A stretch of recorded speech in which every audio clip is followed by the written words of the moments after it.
Ya, shalom, kekasih Tuhan. Senang sekali bisa hadir Mana Surga untuk Anda. Dan percayalah bahwa inilah masa-masa di penghujung zaman, di mana Roh Kudus sedang ingin mempersiapkan satu umat yang layak bagi kedatangan Yesus Kristus kali yang kedua di awan-awan untuk pengangkatan. Dan saya rindu supaya hari-hari ini Anda memahami bahwa umat yang layak bagi Kristus itu adalah umat Kristen yang tangguh mengenal Tuhan. Jadi Tuhan pengen supaya kita jadi orang Kristen yang sudah menerima Yesus dan menjadikan Dia sebagai Tuhan dan Juru Selamat. Kita punya iman yang tangguh di dalam Dia. Untuk tangguh, kita perlu belajar bahwa ada yang namanya brainwash, ya, pembersihan pikiran dari filosofi dunia di otak kita. Itu sebabnya Tuhan Yesus nggak pernah berhenti lewat kuasa Roh Kudus-Nya untuk memberitakan firman Tuhan. Kalau Anda melihat hari-hari ini firman Tuhan sudah banyak sekali diberitakan lewat sosial media, lewat WA, kemudian lewat renungan-renungan, lewat suara gembala, kemudian juga lewat khotbah-khotbah hari Minggu di gereja pun di internet. Semua firman Tuhan itu dikumandangkan. Tujuannya supaya Anda menjadi orang Kristen yang betul-betul memiliki pikiran Kristus sehingga kita mantap mengenal Kristus. Jangan seperti jemaat di Efesus. Jemaat di Efesus itu ada orang-orang yang sudah mendengar berita tentang Yesus, lalu mencoba mengenal Dia, tapi kehidupannya tidak seperti orang yang mengenal Kristus. Hidupnya menjadi batu sandungan. Mereka lebih menyerahkan diri kepada hawa nafsu, sehingga menjadi alat yang memalukan nama Tuhan sebagai orang percaya. Tidaklah demikian dengan kita.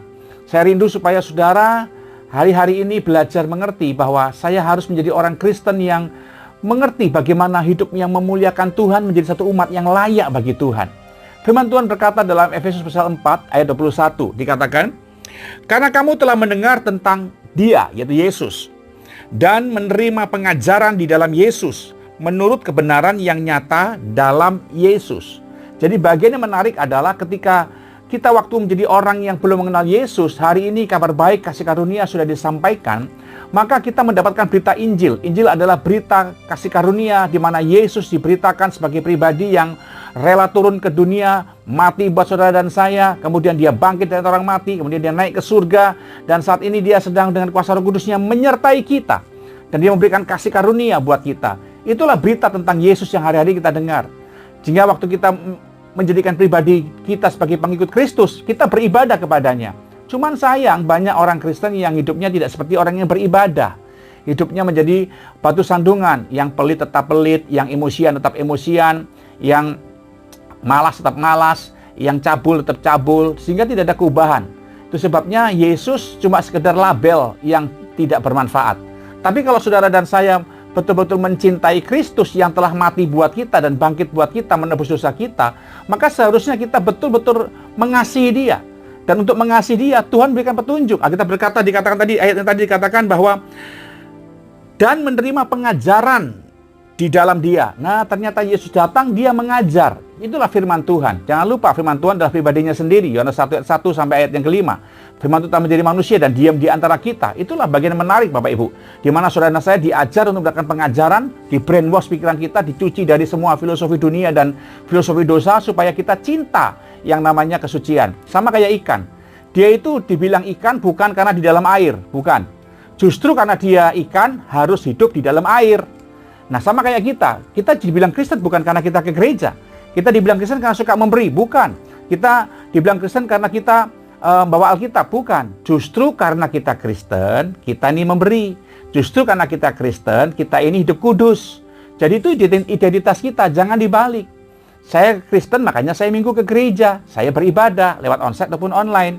Nah, itu yang disebutkan pengajaran di mana kita memiliki identitas Kristus dalam hidup kita. Firman Tuhan jangan dilupakan.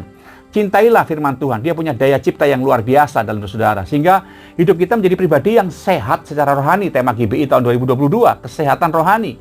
Kalau Anda sehat, maka kita bisa melayani Tuhan dan sesama dengan baik. Ingat Bapak Ibu, bagian di mana kita menerima Kristus sebagai Tuhan dan Juru Selamat, kemudian Dia mengajar kita, maka akan melahirkan 4 hal. Yang pertama, hidup kudus.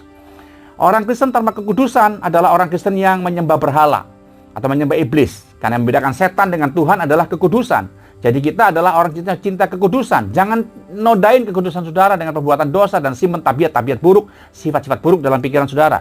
Yang kedua, Tuhan minta kepada kita supaya kita lahir baru. Kekudusan itu mengajak kita supaya kita punya kehidupan lahir baru. Yesus berkata kepada Nikodemus dalam Yohanes pasal 3, bagaimana kamu tidak dapat masuk kerajaan surga kalau kamu tidak dilahirkan kembali, kan? Nah, itu makanya Tuhan mengajak pada kita supaya lahir baru.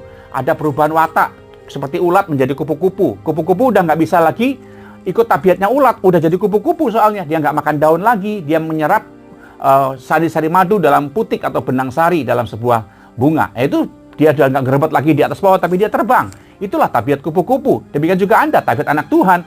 Jangan lagi dicampur dengan tabiat orang dunia. Ke diskotik lah, gosip lah, fitnah lah, cabul, cemar, pelit, dan segala macam, serakah, dengki, iri. Semua itu dibuang karena Anda bukan lagi orang Kristen yang tidak mengenal Allah. Kita adalah orang Kristen yang mengenal Allah. Yang ketiga adalah intim dengan Tuhan. Cintailah ibadah, cintailah kedekatan dengan Tuhan. Baik di kamar doa saudara ataupun di gereja. Kariblah dengan Roh Kudus. Di dalam diri kita ada Roh Kudus yang pengen sekali berkomunikasi dengan kita. Milikilah keintiman dengan Roh Kudus. Dia adalah Roh Kudus yang menyertai kita, yang pengen menuntun Bapak Ibu dalam bisnis, rumah tangga, sekolah, dalam hidup pelayanan. Dia pengen menuntun saudara ketika kita belajar untuk mengerti bahwa saya mau karib dengan Tuhan, karib dengan Roh Kudus. Dia akan menjadi petunjuk jalan yang luar biasa, seperti GPS dalam hidupkan seorang dalam sebuah mobil yang menuntun kita sampai kepada tujuan. Dan yang terakhir adalah peduli kepada sesama. Buat apa Anda rajin ke gereja kalau nggak peduli dengan pekerjaan Tuhan, nggak peduli dengan sesama? Ingat salib Bapak Ibu. Salib itu yang pertama vertikal dengan Allah, yang kedua horizontal. Tempat di mana kita peduli dengan sesama kita. Jangan seperti Lukas pasal 18 ya, pemuda yang kaya, dia nggak mencuri, nggak membunuh, nggak berzina, dia taat melakukan Taurat, tapi dia nggak peduli sesama. Tuhan bilang alangkah sukarnya orang kaya yang masuk kerajaan sorga. Itu sebabnya hari ini saya ngajak Bapak Ibu untuk mengerti bahwa ketika saya sehat rohani, saya menjadi orang yang kudus, saya lahir baru, saya karib dengan Tuhan, dan saya peduli dengan sesama, suka menolong, peduli pekerjaan Tuhan, mulai melayani. Dan itulah yang Tuhan tunjukkan buat kita, supaya saudara dan saya menjadi umat yang layak bagi Tuhan, di mana kita punya kesehatan rohani dan tangguh dalam iman. Tuhan memberkati saudara, doa saya untuk Anda. Shalom, jangan berhenti untuk menyembah Tuhan. Haleluya.